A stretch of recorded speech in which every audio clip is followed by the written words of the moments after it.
I considered myself a collector actually when someone told me I was a collector. My name is Sheila Wright.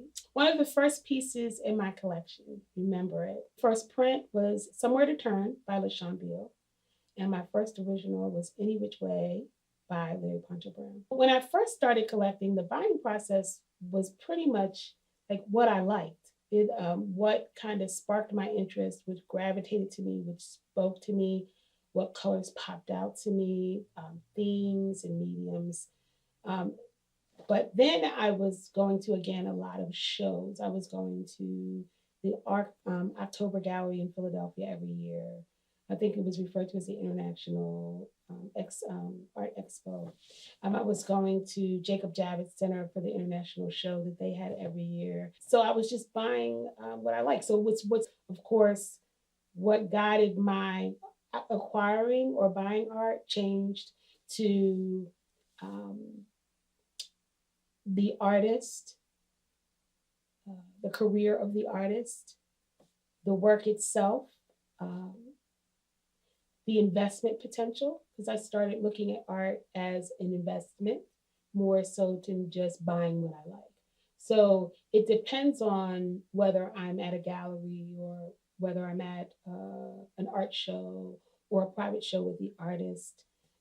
That kind of determines, or even the internet kind of determines how I would go about acquiring a piece and what goes into my thinking when I do. Oh, all of this stuff when I started off. Like I didn't know about condition or foxing, which is, browning and aging of paper and glass and how you should frame it. And oh my goodness, I didn't know about acid-free matting and all that. You learn, you learn. And I had a desire to learn. If this was going to be an important part of my life and something um, in which I'm really passionate about, and I am, then you learn as much as you can learn. It's like so it is being that sponge, right? So if I have a question, there are resources that I have. There are internet websites that I can go to. I learned. I didn't start out being getting my BFA or MFA in fine arts from some of the colleges in New York or even Micah or I wasn't an artist. I didn't start out. Well, I took art classes when I was young. I never started out like that. You build your knowledge, you build your base, you meet people, you build your network. They share information with you.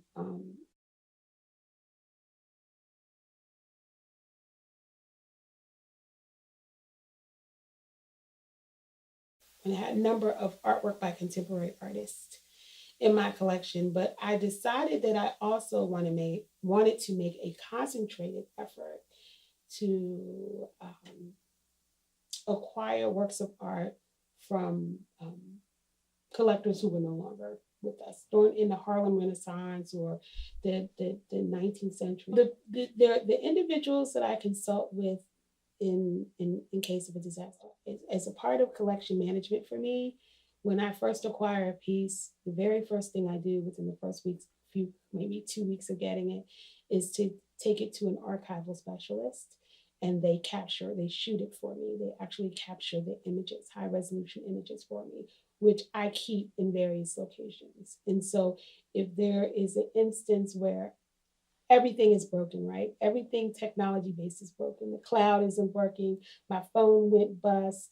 I can't find my external hard drive, or the external hard drive crashed, or my hard files, because I have catalogs, binders of catalogs with all documentation, where that's all gone. I can go to the specialist and he has everything of record on in his files. I just started working with the conservationist, so he can kind of help me with damage in assessing just how much damage um, has the piece has taken on, and whether or not he can fix it, or whether it's basically just shot, or if he can repair it, and he's licensed and able to repair it. And then of course my framer, who helps me with positioning and in some form of maintenance. Oh my goodness, my appraiser is extremely important to me. First person would be my appraiser, but very crucial. I would tell anybody, you will have artists that will tell you the value, or you will even have gallery owners that will tell you the value, the value of a work. But most insurance companies require that a certified or licensed appraiser provide you with a report. And so, if in collecting, that's a crucial part of collection management is having a certified or licensed appraiser. And so it's like putting together your collection team, right? Your gladiators for collecting, right? And those are my four. I am working on a book, working on a hybrid years. I think it's a hybrid of basically a coffee table because it does feature some images from the collection. So you don't have to necessarily be at a level of affluence financially to collect, to become a collector and to collect African American art or any art that suits your fancy.